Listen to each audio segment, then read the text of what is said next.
Shalom, all praise goes to the Most High and the Son. Double honors to the apostles and the elders of Great Millstone. Salutations go out to you brothers doing the works in all sincerity and honesty all around the world. My name is Korah Allah. I'm going to get into a few scriptures to the Spirit. The first one is Lamentations 4:21. It reads, "Rejoice and be glad, O daughter of Edom." Right, Edom representing the so-called white man. Alright, because Edom was one of the titles given to them. Okay, now the word Edom, the Hebrew is Adawam, which means red. Okay, because the so-called white man is not really white. That's why we say so-called. He's actually red. That's why he got another name called a redneck. Okay, because this dude is not really white. White represents purity, but this guy's really red because he has no pigmentation in his skin.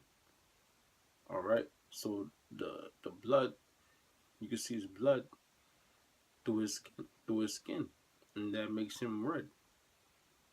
All right, that dwelleth in the land of Uz, representing America. The cup also shall pass through unto thee. So let me read that from the top. It says, "Rejoice and be glad, O daughter of Edom." Yeah, rejoice and be glad, live it up.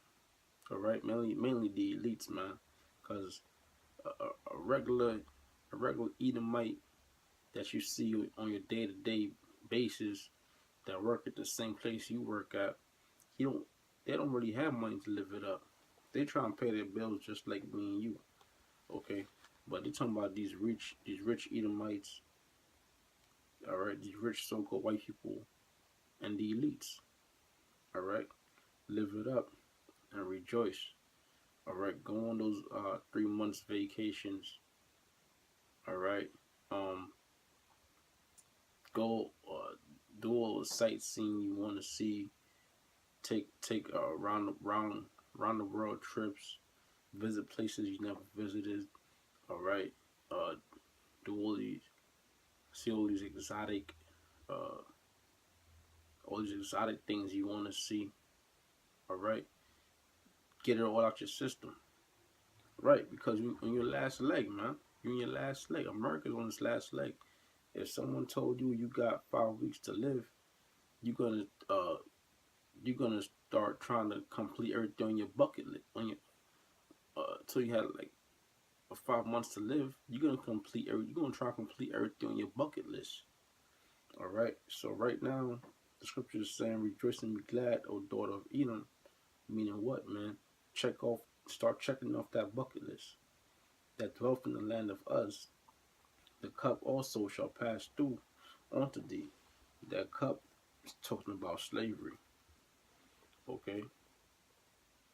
All right. And you can see America is on its decline, man, because there's no jobs in America. The unemployment rate is constantly rising. The economy is shot. Okay, the economy is about to crash. All right, and war is in the near future. Okay, in other words, death is in the air. Okay, so it says the cup also shall pass through unto thee. Right, and that cup is talking about slavery. Okay, this is just to back that up. This is Isaiah 51:22. Thus saith thus saith thy Lord, thus saith thy Lord the Lord, and thy power that pleadeth the cause of his people. Behold, I have taken out of thine hand the cup of trembling, even the dregs of the cup of my fury. Thou shalt no more drink it again. Meaning what? We ain't gonna be going to captivity again.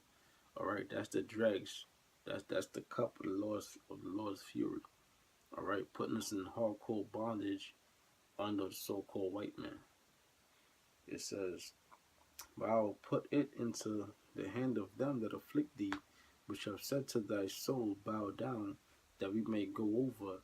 And thou hast laid thy body as the ground, and as the street of them that went over. That's right. So the Lord says He's gonna take the slavery off of us and put it on to them that afflicted us, man. Who afflicted us? The so-called white man and other heathen nations. Now back in Lamentations 4 and 21, it says, "Thou shalt pass through. The cup also shall pass through unto thee," talking about slavery. And that cup is coming soon, man. All right, because things are so bad out here. Even the so-called white man, all right, even these crackers are coming on YouTube and other media streams and admitting, admitting in the spirit they know that the reason America is on a steady decline is because of what they've done to the Lord's chosen people. Verse 22. "The punishment of thy iniquity is accomplished, O daughter of Zion." Right, going into us Israelites, to the Negroes, the so-called Negroes, Latinos, Native Americans. The punishment of thy iniquity is accomplished, O daughter of Zion. He will no more carry thee away into captivity. All right, so there you go. That cup's talking about captivity. Okay, all right, and we ain't gonna be captives being held captives no more. Right, and that's as soon as this place is up out of here, which is pretty soon, according to the prophecies. That time is at hand. And another quick precept. This is Ezekiel's 2:10. "And he spread it before me, and it was written within and without," talking about the Bible, talking about the prophecies, "and there was written there lamentations, and mourning, and woe." And that's all that has to pass before, the nation, the elect is saved up out of here, and the nation of Israel is saved as a whole, and the kingdom is brought back as a whole. The elect is saved up out of American destruction, and the Israel as a whole is brought back in the kingdom. Okay, so all this has to happen. All right, all these talks of thermonuclear missiles, hey man, those missiles got to be used. World War III must come. Okay, race riots must come. The RFID chip must come. All these things must happen. It's all part of the end game. All right, because when it all boils down to it, we're in the end game. It says, "O daughter of Zion, and he will no more carry thee away into captivity. He will visit thy iniquity, O daughter of Edom." Right, the so-called white man, Edom meaning red. He will visit thine iniquity, O daughter of Edom. He will discover thy sins. And that's exactly what's happening, man. Your sins are being discovered. All right, like I mentioned earlier, you got Edomites coming on your computers and telling you the reason America's going down is because of what they did to the nation of Israel. Talking about the so-called Negroes, Latinos, Native Americans. All right, putting up, everybody's finding out that image of Caesar Borgia is not the true image of when it record Jesus Christ. All right, whose real name is Yahweh Shah. And with that, I'm saying all praises goes to the Most High, the Son, Yahweh Shah, double honesty apostles, and the other great millstone. Citations to verse out there doing the works, no sincerity and honesty. Shalom.